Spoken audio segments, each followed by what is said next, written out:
Our Torah reading this morning is from the second of the books of Leviticus, Parshat Tzav.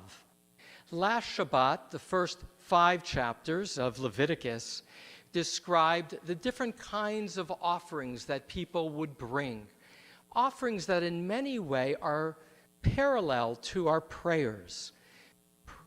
Offerings for forgiveness of sin, offerings for gratitude, communal offerings expressing the unity of the people, offerings for different holidays.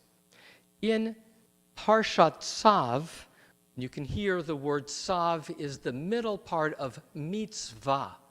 Tzav meaning command. The people are directed, more specifically in this case, the priests are directed how they should go about doing their service. Leviticus is the smallest of the 5 books of Moses. It's at the center, just like the tabernacle was at the center of the encampment. So in our Torah, the laws of how to serve God with offerings is at the center of the Torah. It's somewhat and often technical, and there's not a lot of commentary in comparison to Genesis or Exodus or Numbers, which are filled with stories. This is mostly laws. The foremost scholar of Leviticus in the Bible world of the 20th century was Jacob Milgrom. Jacob Milgrom was ordained at the Jewish Theological Seminary as a conservative rabbi, would get his doctorate while serving a congregation in the Philadelphia area at the University of Pennsylvania in Bible, and would spend close to 30 years teaching at Cal Berkeley. And of those years, he spent 20 years researching Leviticus. And he wrote 3 heavy volumes. Take a look at this. These 3 volumes that Professor Milgrom composed are remarkable in that they not only have a wealth of foundation in traditional Jewish learning, but he also researched the surrounding cultures and how they performed similar kinds of offerings. In that sense, he was a modern scholar, aware that our Bible existed in a time and place in which there was either influence or a reaction against surrounding culture. After Professor Milgrom retired to Jerusalem, where he lived the rest of his life, he fortunately was encouraged to take those 3 heavy volumes and reduce them to 1. Those I used for research. This one I actually read. And he says something quite remarkable in the introduction to Leviticus, and that is that the role of the priest described in Tzav and described throughout the text is very different than the role of the priests in the surrounding culture. For most religions, we're a response to the vulnerability of life and a sense that the priest, through incantation, through hidden knowledge, could in some way stem the danger. Most religion was a response to fear. And he said in the role of pagan faith, there was the belief that there was all these spirits that could be manipulated with that right incantation. In contrast, the priest of the Torah, in bringing an offering, is in silence. There is no hidden knowledge. And that's the second part. In our Torah reading today, the details are laid out as to how to bring an offering. For the rabbis, it was essential that the priest was seen, yes, as a bridge to God, but in no way having hidden powers. In fact, when people brought their offerings to the temple, they did most of the preparation themselves, including the slaughter.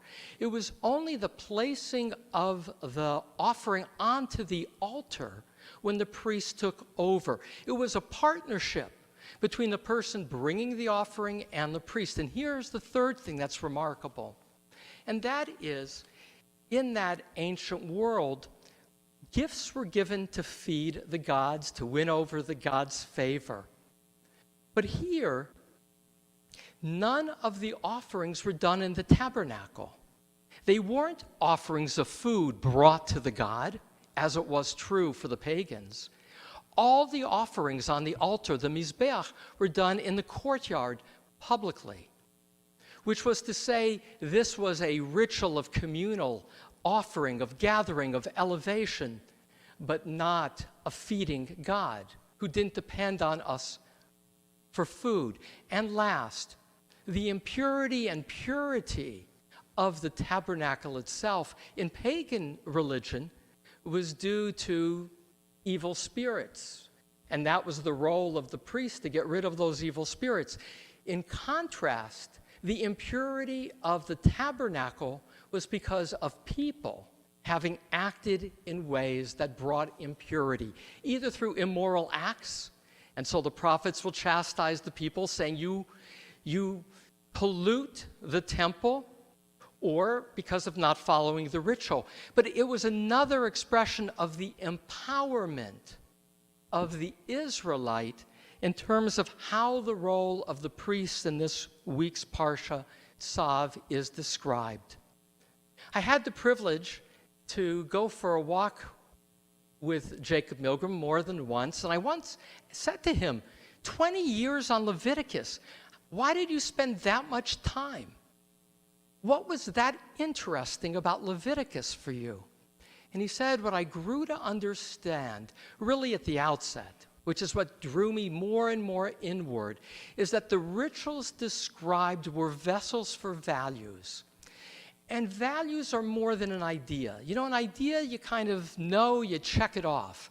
But when you do a ritual, you're rediscovering each time the values that it holds, emphasizing different aspects, and doing so growing closer to the source of life.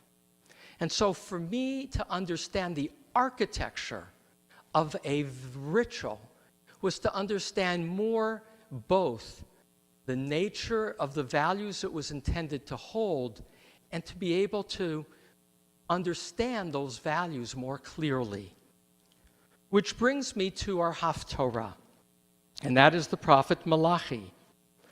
Malachi is a prophet of the Second Temple, and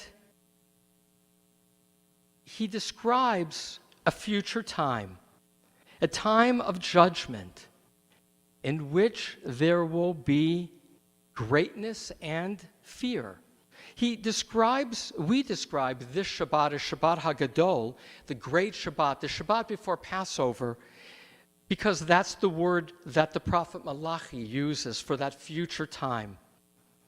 He writes toward the end of the Haftorah, which if you have an Eitz Chaim is 1296 to 1298. Hinei anochi sholech lechem et Eliyahu hanavi. Behold, I sent before you at Elijah the prophet, lifnei bo yom Adonai, before the coming of God's day. Hagadol v'hanorah, great and awesome.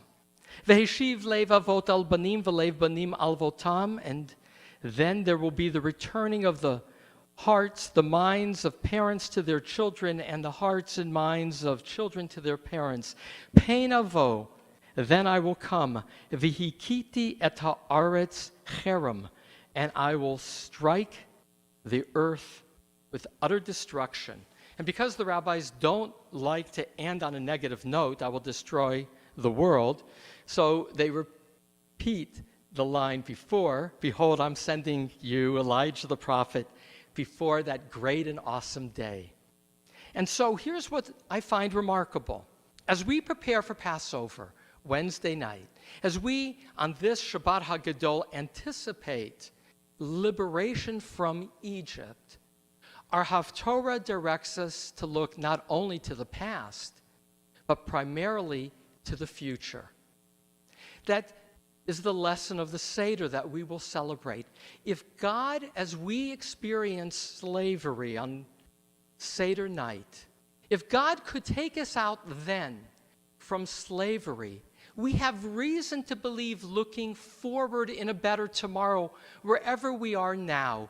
You know, we're privileged to live in a time, until recently, of enormous freedom, of enormous choice, of enormous well-being. I mean, it's a shock to our system now to be confined and, frankly, to live with the knowledge that there are those sadly suffering from coronavirus and other illnesses. And yet, no matter our circumstance, our tradition has been resilient because of a future orientation. When we chant the Amida 3 times a day, the standing prayer, it's a blueprint for what God you can do to help heal the world. On Shabbat, distinctly, the middle 13 steps are taken out because on Shabbat we are to imagine this as a taste of the future world, a taste of a world in wholeness and safety and in peace. But we are a messianically obsessed people, obsessed with tomorrow will be better. Which brings me to the last piece to share, and that is inspired in part by Jacob Green in our conversation this past week, in which he spoke of the psychiatrist Viktor Frankl. Viktor Frankl was from Austria, Vienna. He was at the same time as Freud and Alfred Adler and other of those Otto Rank early founders of psychotherapy. And the most important work that Viktor Frankl did was his writing after the war. He would spend 3 years in concentration camp, including Auschwitz. And what he learned in that awful time became for him a source of direction. His 2 best-known books, though he wrote many, are Man in Search of Meaning and The Doctor and the Soul. He created an orientation of psychotherapy that he called logotherapy, looking forward to purpose. While Freudian analysis was largely based on suppressed memory, suppressed sexuality, driving us forward, or Alfred Adler emphasized our quest for overcompensating for weakness, was a drive forward. For Viktor Frankl, the drive forward was that there was a forward, that the future mattered. And so what he said for himself, he had a manuscript that he had written, but that was before there were photocopy machines. And as he was taken away, his manuscript was taken away. And he longed because he felt he had something important to say, to be redeemed so that he could rewrite that. But more, in interviewing the other people, the other inmates, the others who had reason to feel constrained, he found that if there was something they looked forward to, like reuniting with a loved one, like finishing a job they had begun, finishing an education, but mostly reuniting with loved ones, if they had that drive, they survived. And he emphasized one more thing, that while in those places of darkness, the light was the ability to pause and choose how to react. He said, people may take away your freedom physically. They may confine you and they may scare you. But ultimately, you always have the freedom to choose how to react. There is that moment of pause. You do not have to react reflexively. You don't have to let a situation determine how you feel. And so that too is the teaching of Malachi. That too is why we as a Jewish people have been resilient historically. Because no matter when and where, we have been guided 3 times a day when we pray the Amida, when we do grace after meals and we say, God, rebuild Jerusalem.